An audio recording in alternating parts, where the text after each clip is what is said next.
Hello hi friends, అందరూ ఎలా ఉన్నారు? ముందుగా నా ఛానల్ ఎవరైనా ఫస్ట్ టైం చూసినట్టయితే ప్లీజ్ సబ్స్క్రైబ్ చేసుకోండి. ఇంట్లో ఎంతో ఈజీగా హెయిర్ ఆయిల్ ఎలా ప్రిపేర్ చేసుకోవాలో నేను చూపిస్తాను, ట్రై చేయండి.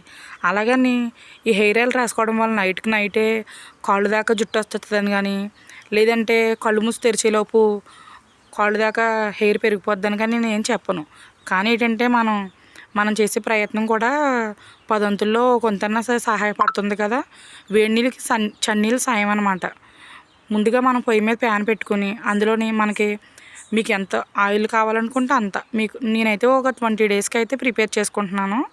అందులోనే చిన్న ఉల్లిపాయలు ఉంటాయిగా, రెడ్ కలర్ బాగా చిన్నగా ఉండాలి. అవి తొక్క తీయకుండానే ఆయిల్లో బాగా ఉడికించుకోవాలి. అందులోనే మందారాకులు ఒక 10 నుంచి 15 ఆకుల దాకా వేసుకుని, అలాగే మందార పువ్వులు ఒక 5, 6 మీ దగ్గర అవైలబుల్గా ఉంటే వేసుకోండి, లేదంటే లేదు.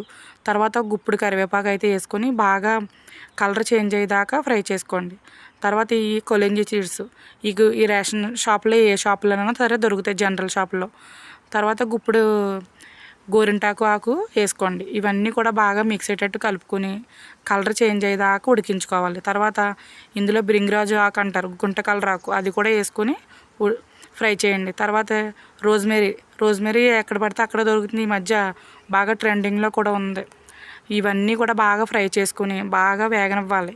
కలర్ బాగా పడితేనే మనకి హెయిర్ ఆయిల్ అనేది బాగా స్మెల్ ఉంటుంది, మనం యూస్ చేసినప్పుడు కూడా యూజ్ ఉంటుంది. అందులోనే కొద్దిగా మెంతులు, ఫ్లాక్స్ సీడ్స్ కూడా మనకి ఈ మధ్య ట్రెండింగ్లోనే ఉన్నాయి కదా. ఇవన్నీ మన ఇంట్లో దొరికేవే. ఎప్పుడు కూడా మన ఇంట్లో వాటిలో చాలా ఉపయోగాలు ఉంటాయి, మనం ట్రై చేయాలి. ఈ హెయిర్ ఆయిల్ రాయడం వల్ల వైట్ హెయిర్ రాకుండా ఉంటుంది, అండ్ బేబీ హెయిర్ గ్రోత్ కూడా చాలా బాగుంటుంది. ఒకసారి ట్రై చేయండి, మీకు పనిచేసిందో లేదో నాకు కామెంట్ చేయండి. ఉంటా మరి, బాయ్, సబ్స్క్రైబ్.